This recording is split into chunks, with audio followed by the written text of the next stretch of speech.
நண்பர்கள் அனைவருக்கும் வணக்கம். மீண்டும் ஒரு பதிவில் உங்களுடன் பேசுவதில் மிக்க மகிழ்ச்சி.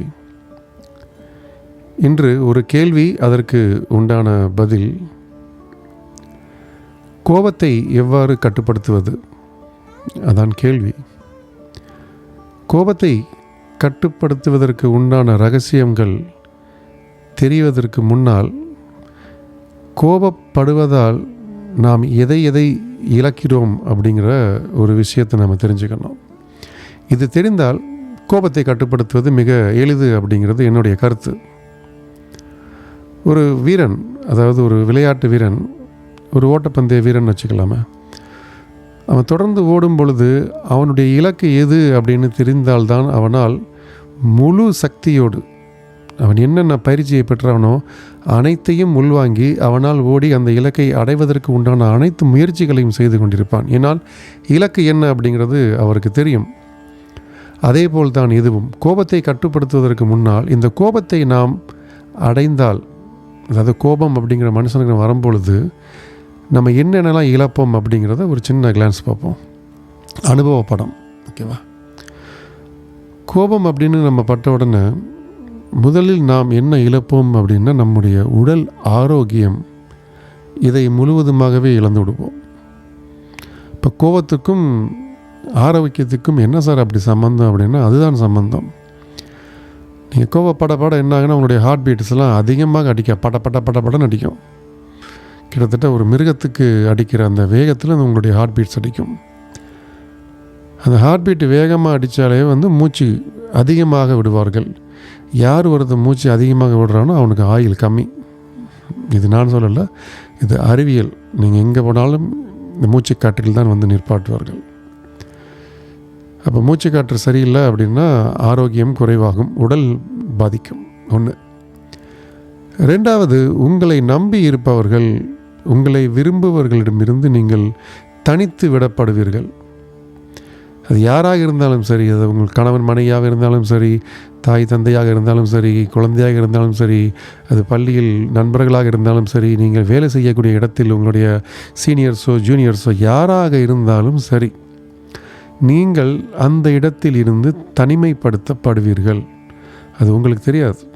உங்களை பற்றி 4 பேர்கிட்ட கேட்கும்போது தெரியும். முடிஞ்சா ஒருவன் ஒரு இடத்திலிருந்து தனிமைப்பட்டு விட்டாலே அவங்களுக்கு ஒரு இன்ஃபீரியாரிட்டி காம்ப்ளெக்ஸ் மாதிரி வரும், ஒரு தாழ்வு மனப்பான்மை வர ஆரம்பிச்சிடும். ஓகே. 2. சரி, 3வது, அந்த மாதிரி சுச்சுவேஷனில் உங்களுக்கு அடிக்கடி கோபம் வந்துக்கிட்டே இருக்குன்னா என்ன ஆகும்னா, உங்களுடைய வேலையை உங்களால் சரியாக செய்ய முடியாது. படபடப்பு இருந்துக்கிட்டே இருக்கும். வேலையை கண்டிப்பாக நீங்கள் முயற்சி செய்தாலும் உங்களால் செய்ய முடியாது. ஒரு வேலையை மற்றவர்கள், அதாவது கோபமே இல்லாமல் ரொம்ப சாந்தமாக அமைதியாக சிரித்து கொண்டே வேலை செய்யக்கூடியவர்கள் எத்தனை வேலையாக இருந்தாலும் அவர்களால் சந்தோஷமாக குறிப்பிட்ட, அதாவது கொடுக்கப்பட்ட அந்த நேரத்தில் அவர்களால் செய்து முடிக்க முடியும், எந்த ஒரு படபடப்பும் இல்லாமல். ஆனால் நீங்கள் யார்? இந்த கோபத்தை படுபவர்களால் அந்த வேலையை செய்ய முடியாது. ஏனென்றால் உங்களால் அந்த வேலையில் கவனத்தை செலுத்த முடியாது. அதற்கு பதிலாக கோபம் வந்த உண்டான காரணத்தையே ஆராய்ந்து கொண்டிருப்பீர்கள். 3வது.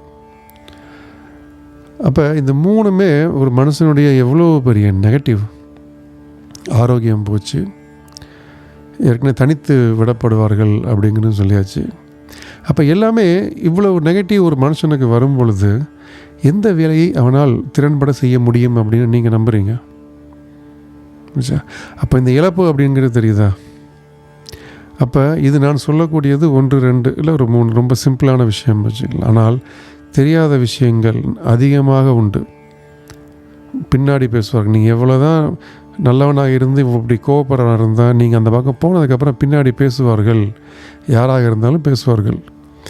சொசைட்டியில் ஒரு நன்மதிப்பு அப்படிங்கிறதை இந்த கோபக்காரர்கள் இழப்பார்கள்.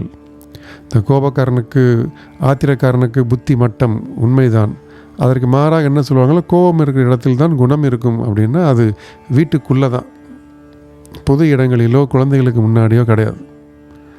அதனால் அந்த பழமொழியை நாம் எப்பொழுதுமே உபயோகிப்பதை நிறுத்தி கொள்ளுங்கள். கோபம் அப்படிங்கிறது ஒரு மிகப்பெரிய சாபக்கேடு மனித இனத்துக்கே. நாம் எதை செய்ய வேண்டும், எதை செய்யக்கூடாது அப்படிங்கிற ஒரு கிளியர் விஷன் நமக்கு கிடைக்காது இந்த கோபம் இருக்கும் பொழுது. ஏன்னா அந்த கோபத்தை என்ன காரணங்கள் அதைத்தான் நீங்கள் மாறி மாறி யோசிச்சுக்கிட்டே இருப்பீங்க. சரியா? ஓகே, ரொம்ப பேசியாச்சு நெகட்டிவான திங்ஸ்.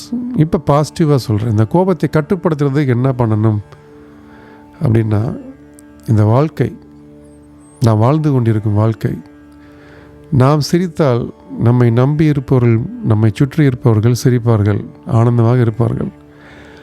அது பெற்றோரோ, மனைவியோ, குழந்தைகளோ, யாராக இருந்தாலும் சரி, உங்கள் முகத்தில் சிரிப்பு இருக்கும் பொழுது, உங்களுடன் இருக்கும் பொழுது அவர்களுடைய முகத்தில் அதிகமாக ஒரு சிரிப்பு இருக்கும். உங்களுக்கு அதுவே ஒரு பெரிய பாசிட்டிவ். சிரித்த முகத்தோடு இருப்பார் சார் அவர் அப்படின்னு ஒருத்தர் சொல்லும் பொழுதே பார்த்திங்கன்னா, உங்களுக்கு உண்டான அந்த ஒரு 10 பேர் இருந்தாலும் உங்களுடைய மதிப்பு அந்த இடத்தில் அதிகப்படுத்தும். ஓகேவா? இன்னும் ரொம்ப சிம்பிள் அப்படின்னா, கொஞ்ச நாளைக்கு முன்னாடி, ஒரு 2 மாதத்துக்கு முன்னாடி அருணகிரிநாதர் அப்படின்னு ஒரு படம் ஒன்று நண்பர் ஒருத்தர் எனக்கு அனுப்பியிருந்தார் பார்க்க சொல்லி யூடியூப்பில். அது பார்த்தேன். ஏன்னா குழந்தையிலிருந்தே அருணகிரிநாதர் கடவுளுடைய குழந்தை அப்படிங்கிறதுக்காக ரொம்ப செல்லமாக வளர்க்கப்பட்டிருப்பார். அவருடைய வேலைகள் எல்லாமே பார்த்திங்கன்னா சாதாரண மக்களுக்கு எதிர்மறையாகவே இருக்கும். ஒரு நல்லவனாகவே இருக்க மாட்டார்.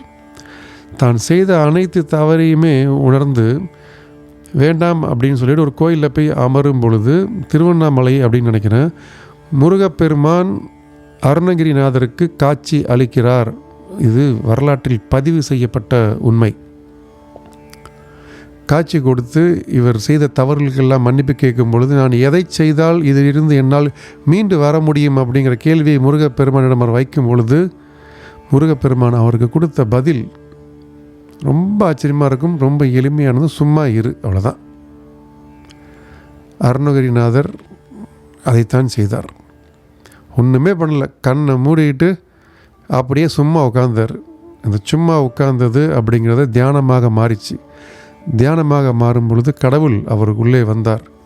கடவுள் அவருக்குள்ளே வரும் பொழுது அந்த அருட்பெருஞ்சோதி அப்படிம்பாங்கள்ல, ஒளி, அந்த ஒளியை அவர் ஆக்னா சக்கரத்தில் கண்டார். அந்த ஆக்னா சக்கரத்தில் கண்ட பொழுது தான் முருகப்பெருமானிடம் நேரடியாக பேசுவதிலிருந்து அவர் என்னென்ன செஞ்சார் அப்படிங்கிறத நம்ம சொல்லி மாளாது. அவ்வளோ பெரிய ஞானி முருகப்பெருமான். அவள் நாக்கிலே தன்னுடைய வேளால் எழுதினார் அப்படிங்கிறது தான் வரலாற்றில் நாம் படித்திருப்போம். அவ்வளோ ஈஸி சும்மா இருக்கிறது. சும்மா உட்கார்ந்தாலேவும் எந்த ஒரு தீய எண்ணங்களும் வராது, ஒரு எதிர்மறையான எண்ணங்கள் வராது. அப்போ சும்மா என்ன கோபம் வருது அப்படின்னா வாயை மூடிக்கிட்டு கப் சிப்புன்னு அமைதியாகிடணும், அவ்வளோதான். அது எங்கே இருந்தாலும் சரி, அந்த இடத்தில் எதை பேசினாலும் அது வேலைக்காகாது. அது மாறாக உங்களுடைய உடல் நிலைத்தை தான் பாதிக்கும். அப்போ கோபமே படாமல் இருக்கணும் அப்படின்னா தன் நிலை உணர்தல், நாம் எங்கே இருக்கோம் அப்படிங்கிறத உணர்ந்துக்கணும். முதல்ல நம்ம கத்துறதால நம்ம சுற்றி இருக்கிறவங்க நிம்மதியாக இருப்பாங்களா அப்படிங்கிறது தெரியணும். எல்லாற்றுக்கும் மேலாக அமைதியாக இருந்தால் அதுதான் தியானம். அமைதி அப்படியே உட்காந்துட்டிங்கன்னா ரொம்ப விஷயங்கள் தெரிய வரும். இந்த கோபம் அப்படிங்கிறது உங்களுடைய வாழ்க்கையில் இல்லாமல் பறந்துவிடும். அதுதான் வாழ்க்கை. சந்தோஷமாக வாழ்வதற்கு உண்டான அனைத்து சந்தர்ப்பங்களும் உங்களுக்கு கிடைத்து கொண்டே இருக்கும். எங்கு? கோபம் இல்லாத ஒரு உள்ளத்தில். முடிஞ்சா அமைதியாக தியானத்தை செய்ய பழகுங்கள். ஒன்றும் இல்லை, குளித்து முடிச்சுட்டு ஒரு 5 நிமிஷம் நீங்கள் சேரில் உட்கார்ந்தாலும் சரி, தரையில் உட்கார்ந்தாலும் சரி, எங்கே உட்கார்ந்தாலும் சரி, கண்ணை மூடிட்டு உங்களுடைய மூச்சுக்காற்றை மட்டுமே ஞாபகப்படுத்தி கொள்ளுங்கள். அமைதி அப்படிங்கிறது தென்படும். நாள்பட இந்த கோபம் என்பது ஒரு உடலில் இல்லாமல் காணாமல் போய்விடும். அதற்கு உதாரணம் அதிக பேர் உண்டு, என்னை உட்பட. காணொளி நிறைய நண்பர்களுக்கு உபயோகமாக இருந்தால், இது யாருக்கு தேவையோ அவர்களுக்கு பகிர்ந்து அவருடைய வாழ்க்கையிலும் கோபத்தை குறைப்பதற்கு நீங்கள் ஒரு காரணியாக இருக்க பாருங்கள். மீண்டும் ஒரு பதிவில் சந்திப்போம். நன்றி, வணக்கம்.